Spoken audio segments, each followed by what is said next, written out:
Bitcoin Red Team flags 4,962 security issues in a 30-hour sprint. A volunteer security group, calling itself the Bitcoin Red Team, has logged 4,962 potential issues across the Bitcoin ecosystem in its first 29.8 hours of work, according to a Cointelegraph report published August 6, 2026. Of those, 720 were classified as high or critical level, and 21.4% were reproducible on review. The group is 16 people, including AnchorWatch CEO Rob Hamilton and Bitcoin developer Kale. Their method pairs AI-assisted code scanning with human verification, aimed at open-source repositories rather than any single client.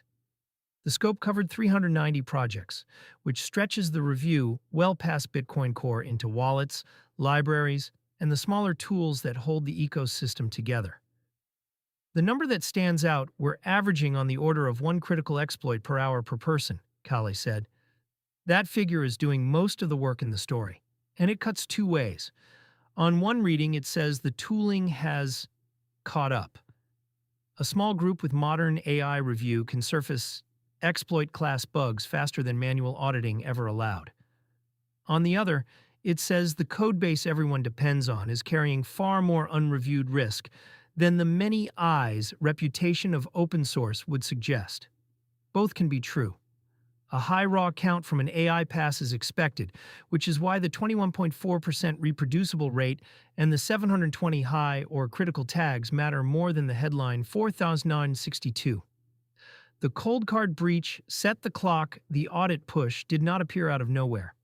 It follows the cold card hardware wallet exploit that pushed roughly $100 million in Bitcoin out of cold storage, an event that shook the part of the market that treats hardware devices as the safe default.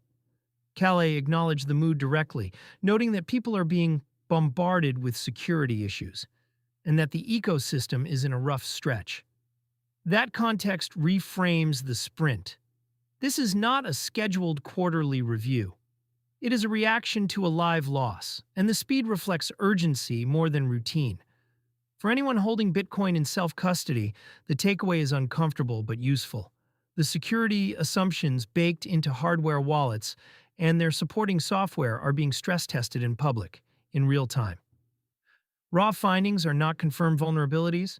A count of 4,962 issues is a starting point, not a verdict.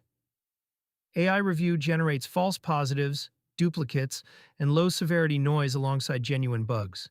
The reproducible share of 21.4% is the honest denominator here, and even a reproducible finding still needs triage, disclosure, and a patch before it counts as fixed. The 720 high or critical items are the queue that actually matters, and clearing that queue is slower and less glamorous than generating it.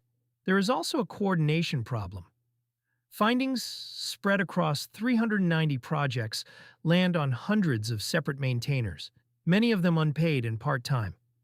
A critical bug in a widely used library is only closed when its maintainer sees it, understands it, and ships a fix that downstream projects then adopt.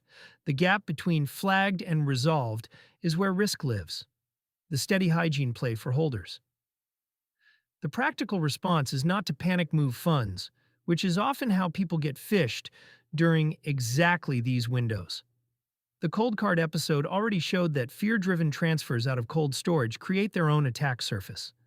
Steady hygiene is the better play. Keep firmware and wallet software current.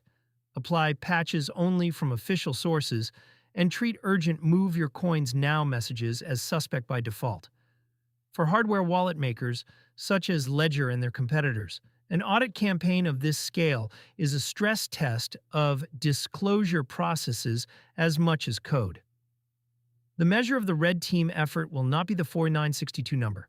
It will be how many of the 720 high and critical findings turn into shipped fixes, and how fast.